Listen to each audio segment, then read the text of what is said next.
Las últimas palabras de Jesús según el venerable Fulton Sheen. Primera palabra. Padre, perdónalos porque no saben lo que hacen. Ante la muerte cercana, el corazón humano habla palabras de amor a quienes tiene cerca y a sus más íntimos. Es un hecho de psicología humana. No tenemos razones para pensar que fuera distinto con Jesús, el más grande de todos los corazones. En las tres primeras palabras de Jesús en la cruz encontramos, en orden de importancia, a las personas a las que Jesús amaba más. La primera palabra fue para sus enemigos: Padre, perdónalos porque no saben lo que hacen. La segunda para los pecadores: Hoy estarás conmigo en el paraíso. La tercera para los santos: Mujer, ahí tienes a tu hijo. Hijo, ahí tienes a tu madre. Enemigos, pecadores y santos es el orden de importancia del pensamiento y del amor divino. La multitud ansiaba oír la primera palabra. Ante los golpes del martillo sobre los clavos que desgarraban la carne de Jesús, los verdugos esperaban oír gritos de dolor. En palabras de Séneca, los que eran crucificados maldecían el día de su nacimiento, a los verdugos, a sus madres e incluso escupían a los transeúntes.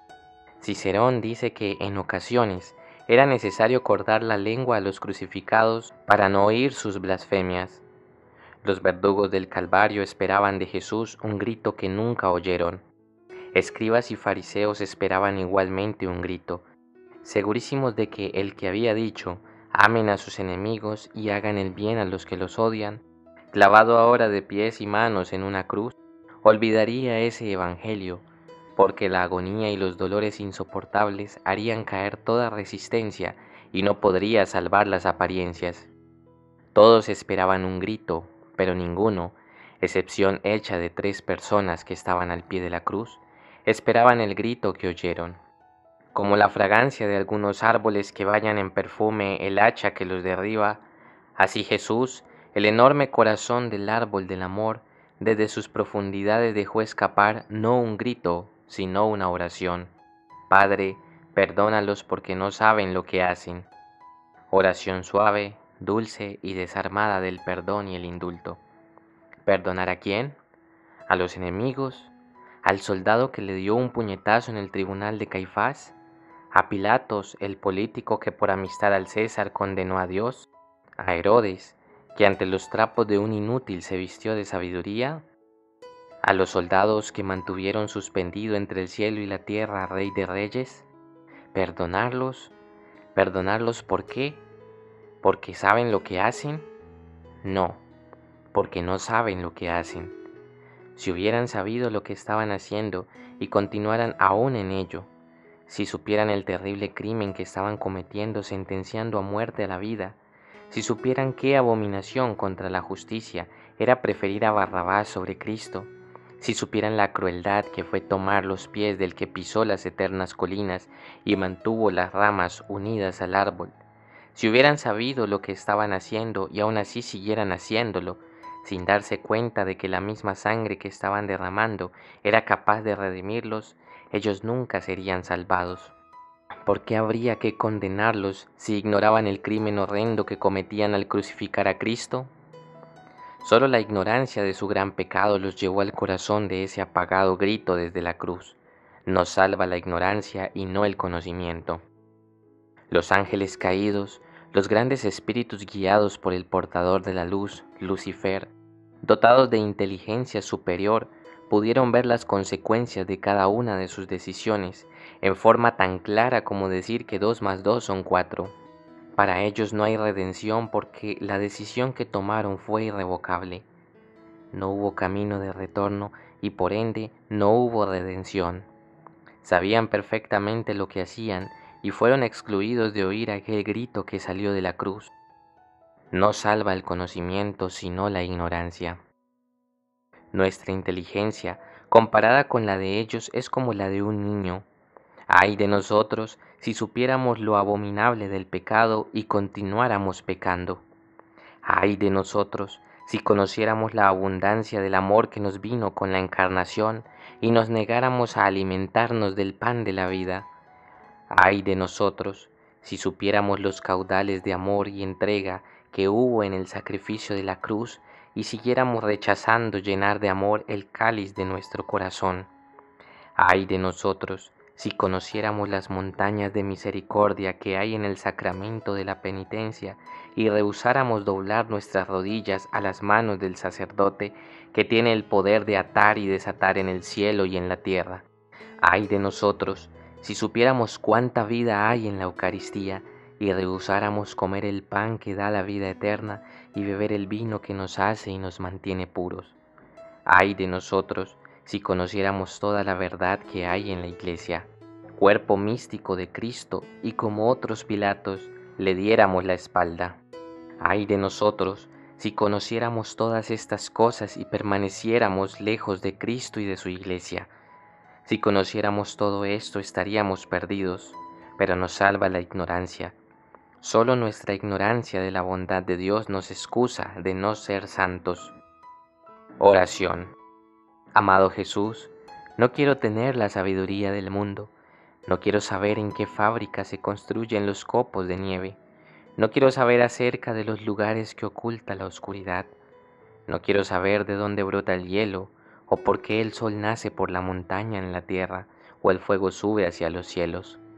No quiero saber ni literatura ni ciencia, ni las 4 dimensiones del universo en que vivimos. No quiero conocer la situación del espacio sideral en términos de años luz. No quiero conocer la anchura de la Tierra mientras gira alrededor del Sol. No quiero conocer la altura de las estrellas, luces castas de la noche. No quiero conocer las profundidades del mar o los secretos de sus recónditos palacios. Quiero ignorar todas estas cosas, oh dulce Salvador de todos. Solo quiero conocer lo largo y lo ancho, lo alto y lo profundo de tu amor redentor en la cruz. Quiero ignorar todo lo que haya en el mundo, absolutamente todo, menos a ti, mi amado Jesús. Y entonces, por la más rara de las paradojas, llegaré a ser sabio.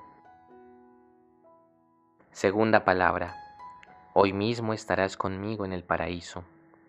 Cuenta la leyenda que cuando San José y la Virgen María huían camino de Egipto con el niño Dios escapando de las iras de Herodes, se detuvieron en una fonda donde María solicitó agua para bañar a su bebé. La mujer del servicio le preguntó si podía bañar a su hijo, que sufría de lepra, en las mismas aguas en las que el niño Dios estaba siendo sumergido. Con apenas tocar esas aguas bautizadas con la divina presencia, el niño quedó limpio. Su hijo avanzó en edad y llegó a ser ladrón. Era Dimas, el que ahora colgaba en una cruz al lado derecho de Cristo. No sabemos las razones que tuvo el buen ladrón para mirar a Jesús con cariño. Quizá recordó la historia que le contara su madre un día. Es posible que su primer encuentro con nuestro Salvador hubiera ocurrido cuando al oír la historia de cierto hombre que bajaba de Jerusalén a Jericó y cayó en manos de ladrones, su corazón se conmovió. También es probable que su conversión le llegara en medio de los sufrimientos, al lado de nuestro Redentor, leyendo la inscripción puesta sobre la cruz, su nombre Jesús, su ciudad Nazaret, su crimen Rey de los judíos. En esos momentos, en el altar de su alma había suficiente combustible de la mejor calidad, y cuando desde la cruz central se disparó una chispa sobre él, se produjo en su interior la iluminación gloriosa de la fe. Mira la cruz y adora el trono, mira al condenado e invoca a un rey. Señor, acuérdate de mí cuando llegues a tu reino. Por fin, alguien había reconocido a Cristo. Ninguna voz de alabanza y gratitud se había levantado de entre el clamor de la chusma delirante, de los deprimentes y generalizados silbidos del pecado, de aquella disparatada sublevación del hombre contra Dios, a excepción de la voz de un condenado que lanzó un grito de fe en la persona que todos habían abandonado. Ese grito fue el testimonio de un ladrón.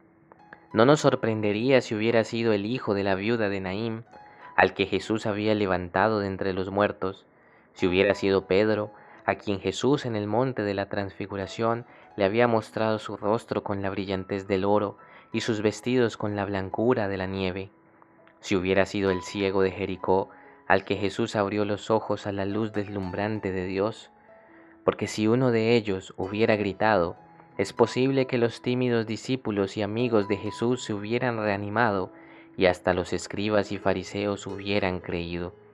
Aparte del pequeño grupo a los pies de la cruz, en aquellos momentos cuando la muerte caía sobre él y la derrota lo miraba fijamente a la cara, el único que lo reconoció como Señor y Rey, como capitán de almas, fue un ladrón que estaba a su derecha. En el momento en que el ladrón daba su testimonio, Cristo ganaba la más grande victoria que puede obtener una persona. Puso en función todas las energías de cascadas represadas. Estaba muriendo, pero salvando un alma. Y aquel día, cuando ni Herodes ni nadie de su corte lograron hacerlo hablar, cuando ni el poder entero de Jerusalén pudo hacerlo desistir y rechazar su cruz, cuando ni las injustas acusaciones del tribunal lo indujeron a romper su silencio, cuando ni la chusma que gritaba salvó a otros, que se salve a sí mismo, logró sacarle a sus retostados labios una réplica, aquel día Jesús se inclinó hacia una temblorosa vida que estaba a su lado, le habló: te aseguro que hoy mismo estarás conmigo en el paraíso. Salvó a un ladrón. Nadie antes que este ladrón, ni Moisés, ni Juan, ni la Magdalena, ni María habían sido destinatarios de esa promesa. Fue quizá la última oración del ladrón, o quizá la primera. Tocó una sola vez, buscó una sola vez, pidió una sola vez. Se atrevió a todo y lo encontró todo. Cuando con Juan en su Apocalipsis vemos en el cielo a un ejército de santos con estolas blancas siguiendo a Cristo conquistador, cuando estamos con Lucas en el Calvario, vemos a aquel que fue el primero en recorrer ese camino. Cristo vivió pobre y murió rico. Sus manos estaban clavadas a la cruz y aún así abrió el paraíso y ganó un alma. Su escolta al cielo fue un ladrón, y el ladrón murió ladrón, porque se robó el paraíso. ¿Habrá más grande seguridad que la que hay en el mundo de la misericordia de Dios? Ovejas perdidas, hijos pródigos, Magdalenas destrozadas, Pedros arrepentidos, ladrones perdonados. Tal es el rosario del perdón divino. Dios tiene más ganas de salvarnos que nosotros mismos. Cuenta la leyenda que un día el Señor se apareció a San Jerónimo y le dijo: Jerónimo, ¿qué tienes para darme? Jerónimo le dijo: te doy mis escritos. A lo que el Señor replicó que no era suficiente. Entonces dijo Jerónimo: ¿qué te daré?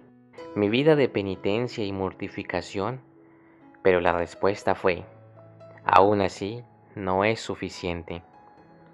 ¿Qué tengo yo conmigo que no te haya dado? Fue el grito de Jerónimo.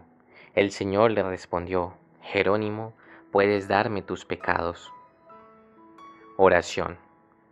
Amado Jesús, tu amor por el ladrón arrepentido me recuerda las palabras proféticas del Antiguo Testamento.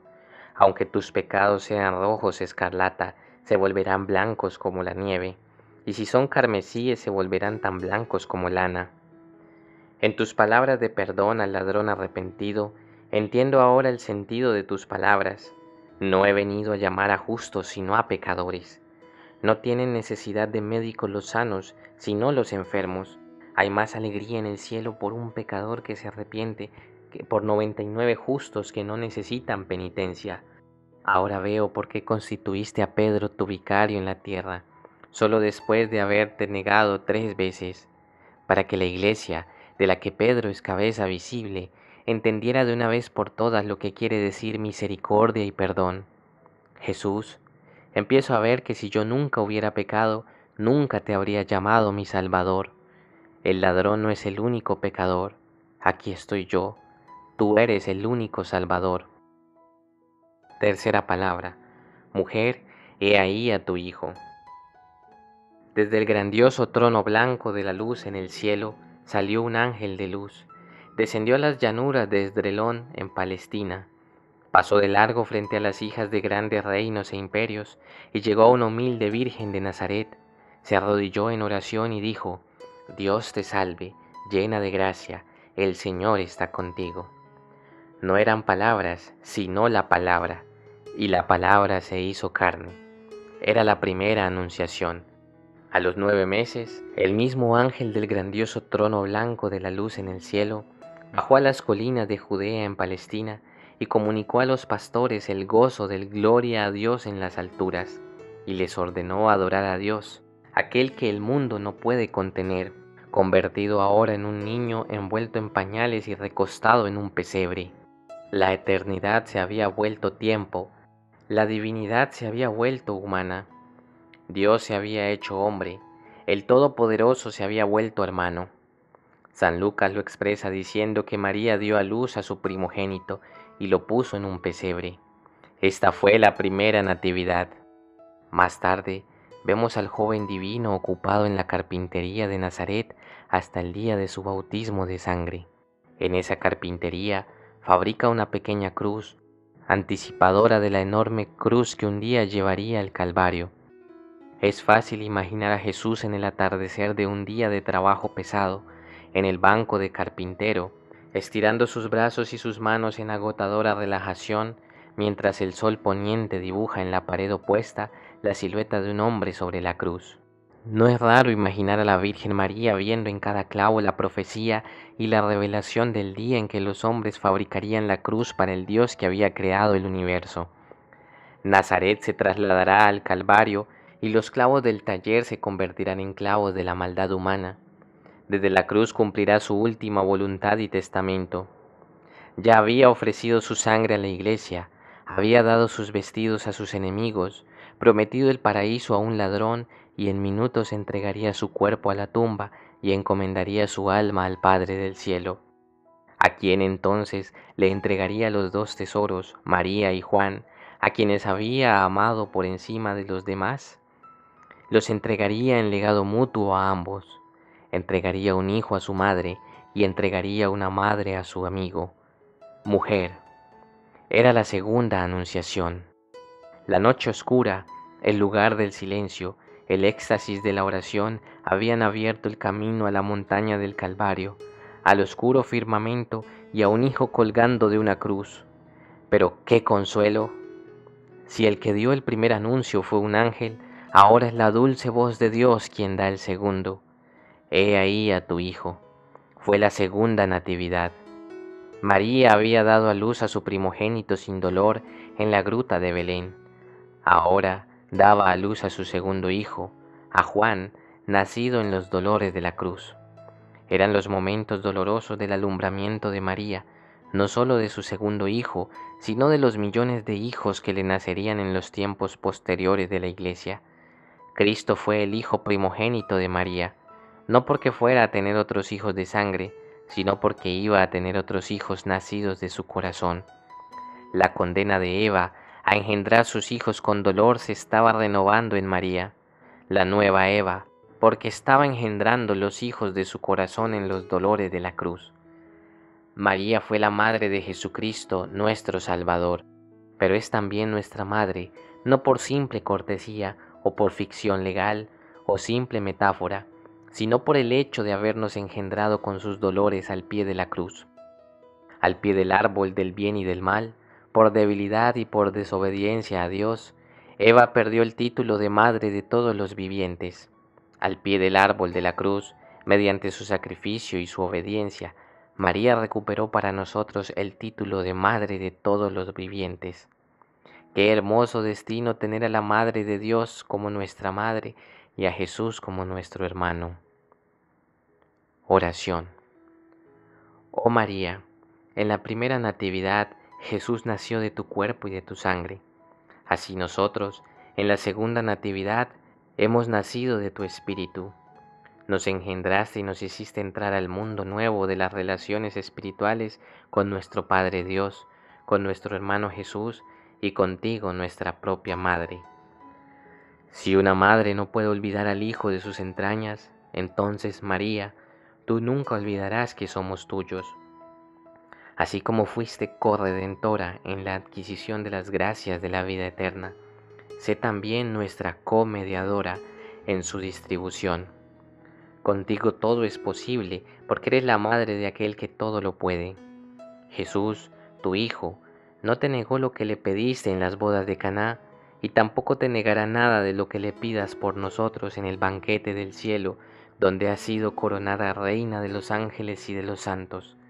Intercede, oh Madre, ante tu divino Hijo para que cambie nuestras debilidades por fuerza espiritual. María, refugio de los pecadores, ruega por nosotros postrados a los pies de la cruz. Santa María, Madre de Dios, ruega por nosotros pecadores, ahora y en la hora de nuestra muerte. Amén. Cuarta palabra. Dios mío, ¿por qué me has abandonado? Desde la cruz, Jesús dirigió sus tres primeras palabras a los predilectos de Dios, los enemigos, los pecadores y los santos. En la cuarta y quinta palabras, Jesús descubre sus propios sufrimientos en la cruz como Dios hecho hombre. En la cuarta están simbolizados los sufrimientos de los que han sido abandonados por Dios, y en la quinta los sufrimientos de Dios abandonado por los hombres. Dios mío, ¿por qué me has abandonado? Gritó Jesús desde la cruz, y la oscuridad cubrió la tierra.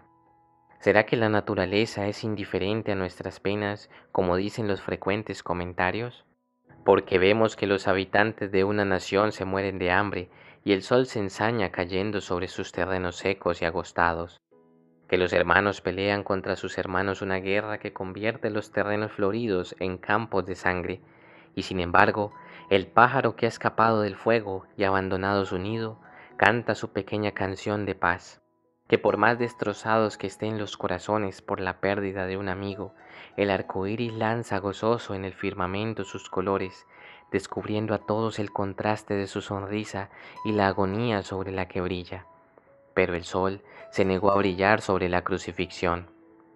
Se negaba por primera vez en la historia la luz a iluminar, apagada como una vela, cuando, según los cálculos humanos, debería haber seguido brillando. Hubo una razón. Ante el crimen de la coronación de espinas y del asesinato del Señor de la naturaleza, ella protestó.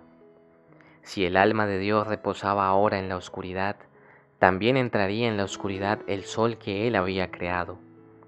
En verdad, todo se volvió oscuridad. Jesús se había desprendido ya de su madre y de su discípulo amado, y ahora sufría el abandono de su Padre. Eloí, Eloí, lama sabactani. Dios mío, ¿por qué me has abandonado? En el misterioso lenguaje hebreo, es un grito que expresa el misterio tremendo de un Dios abandonado por Dios. Jesús llamó Dios a su Padre, que contraste con la oración que nos había enseñado, Padre nuestro que estás en el cielo. Algo raro y misterioso sucedía en este abandono. La naturaleza humana de Jesús parecía separada de su Padre celestial, pero no lo estaba porque Jesús pudo gritar, Dios mío, Dios mío. Todos sabemos que por momentos el sol desaparece y no da luz ni calor cuando las nubes lo tapan, pero más allá de las nubes, Él está. De la misma manera, el Padre desapareció a los ojos de Jesús en el momento terrible en que tomó sobre sí los pecados del mundo, pero más allá de la agonía estaba Él, su Padre, pena y desolación de Jesús por cada uno de nosotros. ¿Será que nos daremos cuenta de lo terrible que es para la naturaleza humana vivir sin Dios, privados de los auxilios y consuelos divinos? Este abandono fue el acto supremo de reparación de Jesús por tres tipos de personas: los que abandonan a Dios, los que dudan de la presencia de Dios, los indiferentes delante de Dios. Primero, reparación, por todos los que no creen, por los que en la tarde de aquel viernes creían a medias, por los que conocen a Dios pero viven como si nunca hubieran escuchado su nombre, por aquellos cuyos corazones son como los caminos sobre los que el amor de Dios cae solo para ser pisoteado por el mundo, por aquellos cuyos corazones son como rocas sobre las que la semilla del amor de Dios cae para ser olvidada inmediatamente, por aquellos cuyos corazones son como espinas en las que el amor de Dios desciende solo para ser ahogado por las preocupaciones del mundo, por los que tuvieron fe y la perdieron, por todos los que una vez fueron santos y ahora son pecadores. Fue un acto de redención divina, porque el mundo abandonó a Dios, porque en aquel momento en que fue abandonado, Él compró para nosotros la gracia de jamás ser abandonados por Dios. Reparación también por todas las personas que niegan la presencia divina, por los cristianos que abandonaron todo esfuerzo cuando no sintieron cercana la presencia de Dios, por todos los que se presentan como buenas gentes sin sentirse buenos, por quienes dudan, empezando por los que preguntan, ¿qué te ha mandado Dios? Por los que viven las obsesivas preguntas de un mundo en duda, ¿por qué existe el mal? ¿Por qué Dios no escucha mis plegarias? ¿Por qué Dios se llevó a mi madre? ¿Por qué? ¿Por qué? ¿Por qué? Reparación por todas las dudas que se tejen cuando preguntamos a Dios ¿por qué? Reparación finalmente por todas las indiferencias del mundo, que vive como si Dios nunca hubiera nacido en un pesebre en Belén o hubiera muerto en una cruz en el Calvario, por todos los que juegan a los dados cuando está de por medio el drama de la redención del mundo, por todos aquellos que se consideran dioses y se ponen por encima de sus deberes de adoración y religión sin ligarse a nada. Supongo que después de estos 20 siglos de indiferencia de nuestro mundo moderno, es más torturante y doloroso que la pasión del Calvario. Uno puede muy bien pensar que una corona de espinas y que los clavos de acero fueron menos terribles para la carne de nuestro Salvador que nuestra moderna indiferencia, que ni desprecia ni ora al corazón de Cristo. Oración. Amado Jesús, sufriendo entre dos mundos, rechazado en el uno y abandonado en el otro, haces acto de reparación por aquellos momentos en los que no somos ni fríos ni calientes, ni del cielo ni de la tierra. Por no rechazar la humanidad pecadora, el Padre te escondió la cara, y por no rechazar al Padre, la humanidad pecadora te volvió la espalda. En una santa amistad con ambos, encontraste el camino de unión entre los dos. Porque estás abandonado, nadie puede seguir diciendo que Dios desconoce el sufrimiento de un corazón abandonado. Porque estás sufriendo la ausencia de la dulce presencia de tu Padre, nadie puede en adelante quejarse y decir que Dios desconoce las heridas del corazón que busca la presencia divina que ahora no siente. Porque en ti veo que también el sol tiene su eclipse, ahora entiendo el dolor, la reparación y el sufrimiento. Pero Jesús, ¿por qué no aprendo? Enséñame a no fabricar mi cruz, porque tú no fabricaste la tuya. Enséñame los caminos de aceptación de la cruz que has fabricado para mí. Enséñame que todo en el mundo es tuyo, menos una cosa, mi propia voluntad, que por ser mía es el único real y verdadero don que siempre te puedo ofrecer. Enséñame a decir, no se haga mi voluntad sino la tuya. Jesús, si bien no te veo, dame la gracia de creer, y aunque me destruyas, creeré en ti. Dime, oh Señor, ¿hasta cuándo? ¿Hasta cuándo te mantendré retorciéndote en la cruz? Quinta palabra. Tengo sed. Es el más breve de los 7 gritos, una sola palabra en la lengua original y en español 2, con las que el Salvador resume su sermón. No es un insulto a sus verdugos, no es un reproche a los tímidos discípulos diseminados entre la multitud, no es un grito de desprecio a los soldados romanos, no es una palabra de esperanza a la Magdalena, no es una palabra de amor a Juan, no es una palabra de despedida a su querida madre, no es una palabra ni siquiera dirigida a Dios. Esa palabra atroz, tengo sed, salió desde las profundidades del Sagrado Corazón y de sus labios secos.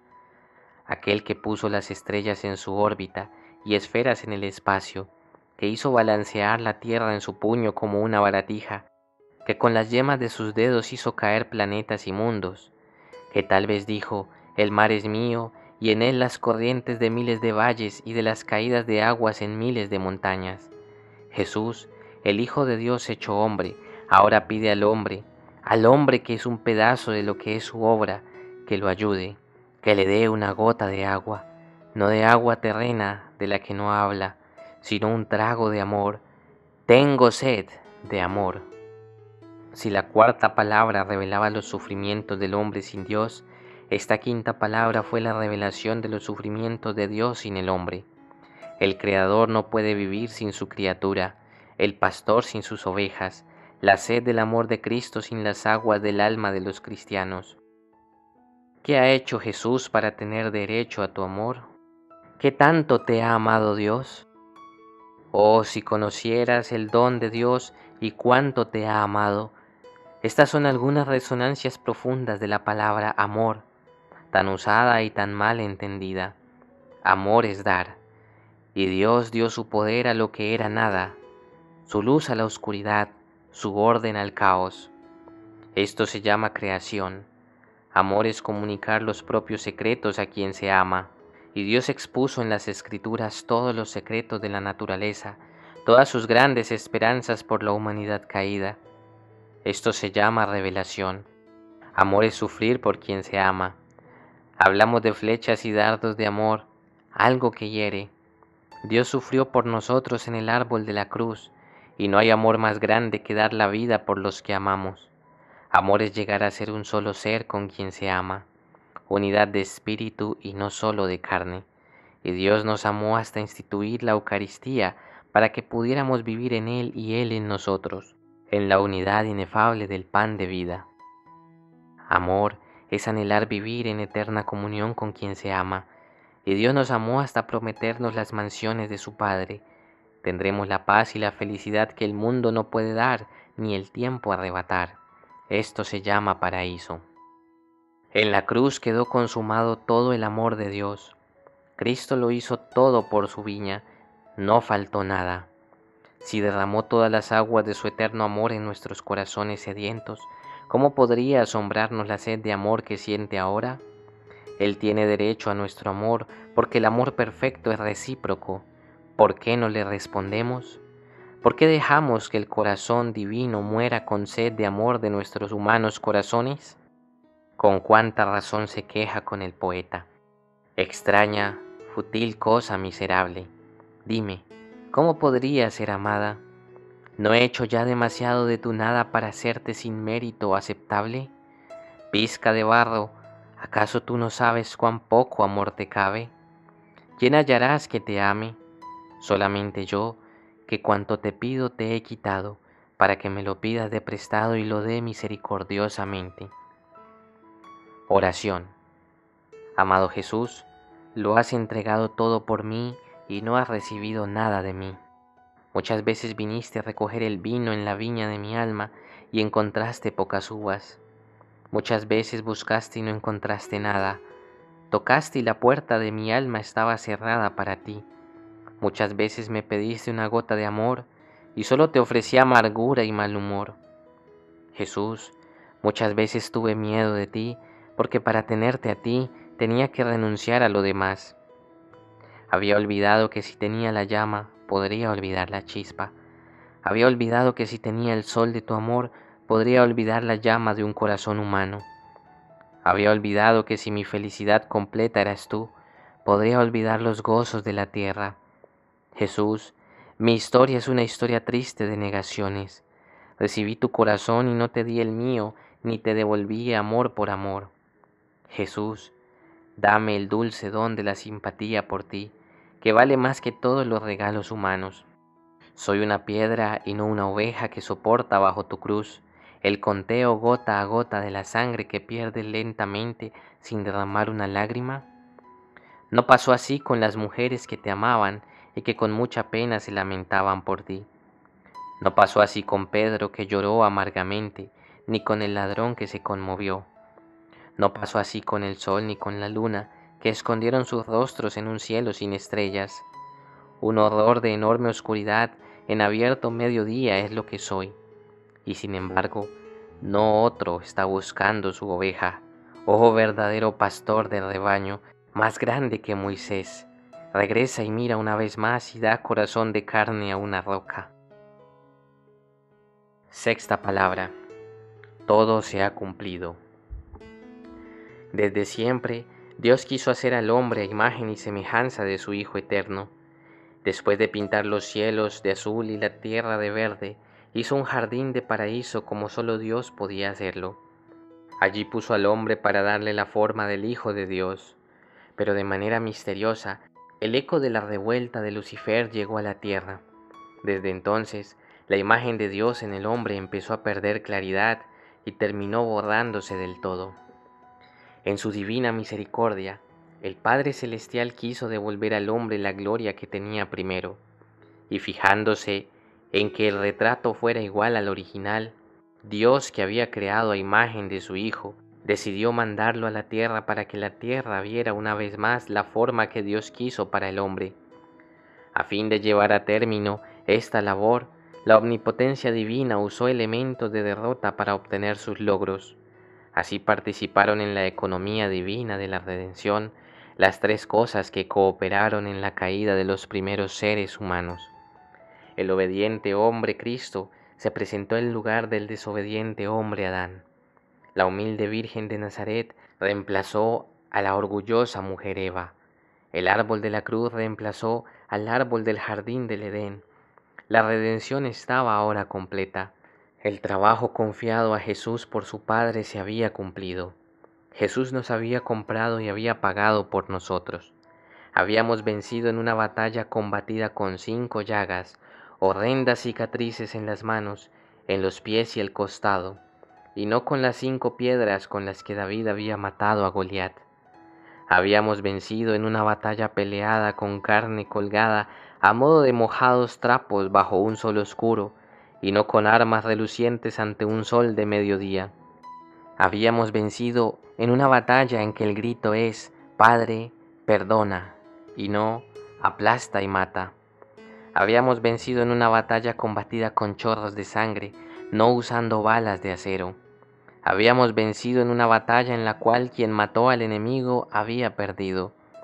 Ahora la batalla había concluido.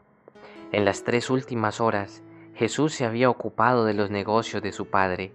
Dada la última pincelada a su obra maestra, y con el gozo del vencedor, el artista entonó el himno de la victoria. Todo se ha cumplido. Su trabajo había terminado, pero el nuestro no. Había terminado la tarea de adquirir vida divina para la humanidad, pero no la distribución. Había terminado la tarea de llenar las reservas de la vida sacramental, pero el trabajo de permitir invadir nuestras almas no. Había terminado de poner los cimientos, pero nos toca a nosotros construir sobre ellos. Había terminado de construir el arca, abriendo su costado con una lanza y poniéndose las vestiduras de su preciosa sangre, pero a nosotros nos toca entrar en el arca. Él está a la puerta y toca, pero el pestillo está por dentro y solo nosotros podemos abrir. Él ha promulgado la consagración, pero la comunión depende de nosotros. Y si nuestro trabajo tuviera que terminarse, dependería enteramente de cómo vivimos de nuevo su vida y nos convertimos en otros Cristos, porque su Viernes Santo y su pasión no nos aprovecharían nada a menos que tomemos nuestra cruz y lo sigamos. El gran obstáculo para el cumplimiento de aquella tarea es el pecado, pues mientras haya pecado en el mundo, Cristo es crucificado de nuevo en nuestros corazones. Viendo al Hijo de Dios pasar, coronada su cabeza con corona de espinas, le pregunté: ¿no había terminado esto, Señor, y también la angustia sufrida? Volvió hacia mí sus espantosos ojos. ¿No has entendido aún? Entiende que cada alma es un calvario y cada pecado una cruz. Oración. Amado Jesús, tu trabajo es redención. La reparación es mía, porque reparación quiere decir cada cual con su vida, su verdad y su amor. Tu trabajo en la cruz quedó cumplido, pero mi trabajo es bajarte de la cruz, porque cuando el silencio me circunda, sea de noche o de día, recuerdo asustado el grito que vino de la cruz. La primera vez que lo escuché, bajé y busqué, y encontré a un hombre en dolores de crucifixión y dije: te bajaré de la cruz. Y traté de sacar los clavos de sus pies, pero él me dijo: déjalos ahí, porque no puedo ser bajado hasta que todo hombre y toda mujer y todo niño se junten y me bajen. Y dije: pero es que no aguanto tu grito, ¿qué puedo hacer?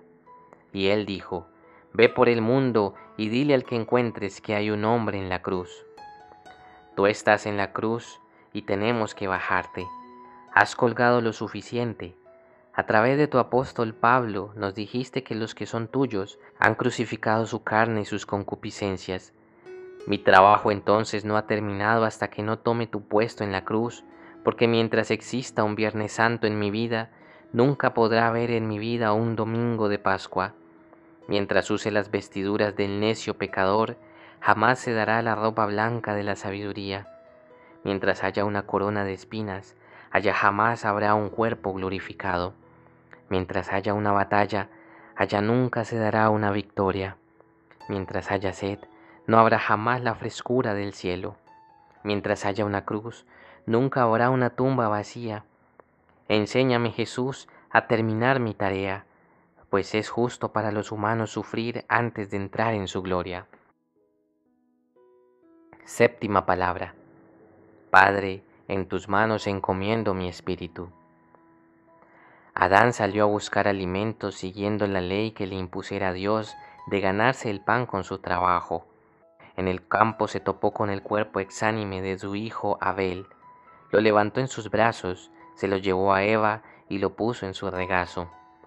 Le hablaron y no respondió. Jamás había estado tan silencioso. Levantaron su mano y cayó floja. Jamás había obrado así. Miraron sus ojos, fríos, vidriosos, misteriosamente esquivos. Jamás había estado tan ausente. Se miraron el uno al otro y su sorpresa aumentó. Entonces recordaron que Dios les había dicho, de aquel árbol no coman, y si lo comen ciertamente morirán. Fue la primera muerte en el mundo. Los siglos cruzaron el espacio en torbellino para ver la muerte en cruz de Jesús, el nuevo Abel, al que sus celosos hermanos de la raza de Caín le dieron muerte. La vida que brotó de las misteriosas profundidades de Dios preparaba su regreso a casa. Si su sexta palabra fue un grito hacia el pasado, ahora todo está cumplido. He llevado a término el trabajo que el Padre me encomendó. La séptima y última palabra, en tus manos encomiendo mi espíritu, fue un grito hacia el futuro. Si la sexta palabra iba dirigida al mundo, la séptima palabra fue para Dios, su Padre. Si la sexta palabra fue un adiós a la tierra, la séptima fue un canto de entrada al cielo. Los grandes planetas completan sus órbitas y regresan solo mucho tiempo después al punto de partida, como si saludaran a quien los envió en su camino. Venido del cielo, Jesús había terminado su tarea y completado su órbita, y ahora regresaba al Padre. Saludaría al que lo envió a cumplir su descomunal tarea de redimir al mundo. Padre, en tus manos encomiendo mi espíritu. El hijo pródigo está de regreso a la casa de su padre, porque ¿no es acaso Cristo el hijo pródigo? 33 años antes, él había abandonado las mansiones eternas de su padre para entrar en el país extranjero de este mundo. Entonces entregó sus energías hasta consumirse, dispensando con infinita prodigalidad sus riquezas divinas de poder y sabiduría, y regalando con amorosa liberalidad los dones divinos del perdón y la misericordia. Derrochó su vida entera en esta última hora vivida entre pecadores, dando la última gota de su preciosa sangre por la redención del mundo.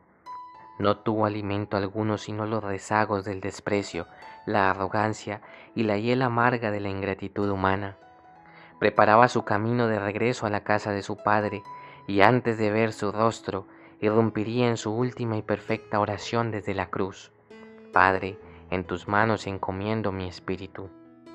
Todo ese tiempo María estuvo ahí, al pie. Poco tiempo después, el nuevo Abel, asesinado por sus hermanos, sería bajado de la cruz de la salvación y puesto en el regazo de la nueva Eva.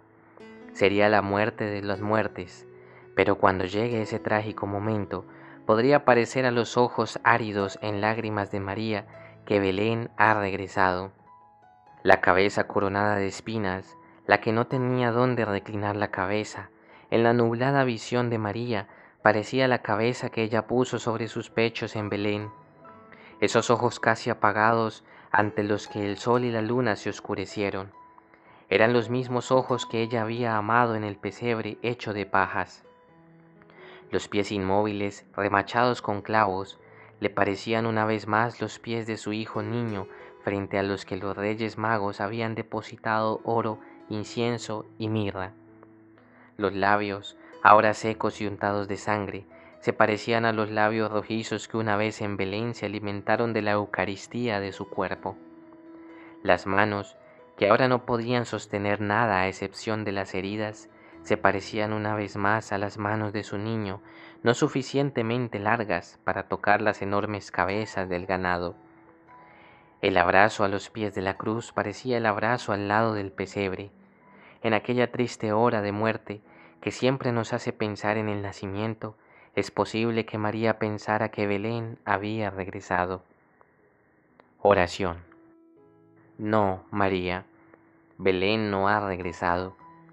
Este no es el pesebre sino la cruz, no es el nacimiento sino la muerte, no el día de la compañía de los pastores y reyes, sino la hora de una muerte corriente con ladrones. No es Belén sino el Calvario. Belén es Jesús, como tú, su Madre Inmaculada, lo diste al mundo. El Calvario es Jesús, como el mundo pecador te lo devolvió. Algo intervino entre la entrega tuya en el pesebre y la que recibes en la cruz, y lo que interviene es el pecado.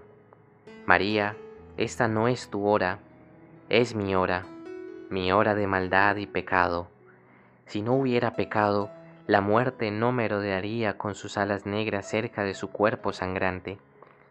Si no hubiera sido soberbio, la reparadora corona de espinas jamás se hubiera entretejido. Si hubiera sido menos rebelde pisando los anchos caminos que llevan a la destrucción, sus pies nunca hubieran sido rotos con clavos. Si hubiera sido más asequible a sus llamadas de pastor, sus labios jamás hubieran ardido de sed. Si hubiera sido más fiel, sus mejillas jamás se hubieran visto ampolladas por el beso de Judas. María, soy yo el que se interpuso entre su nacimiento y su acercamiento a la muerte redentora. Te advierto, María, que cuando tus manos se acerquen para agarrarlo, no pienses que es blanco, como cuando vino del Padre. Es un hombre ensangrentado, como cuando vino de mí. En unos segundos más tu Hijo entregará su alma a su Padre del cielo, y su cuerpo a tus manos cuidadosas. Las últimas gotas de sangre aún caen del gran cáliz de la redención, manchando el madero de la cruz y untando de sangre las rocas, que pronto se desgarrarán con horror, y una sola gota será suficiente para redimir 10.000 mundos. María, mi Madre, intercede ante tu divino Hijo para el perdón del pecado de haber cambiado tu Belén en tu Calvario. Ruégale a Él, María, en estos segundos que faltan, que nos dé la gracia de no crucificarlo nunca de nuevo, ni de atravesar tu propio corazón con 7 espadas. María, ruega a tu Hijo que muere, que mientras yo viva. María, Jesús ha muerto. María.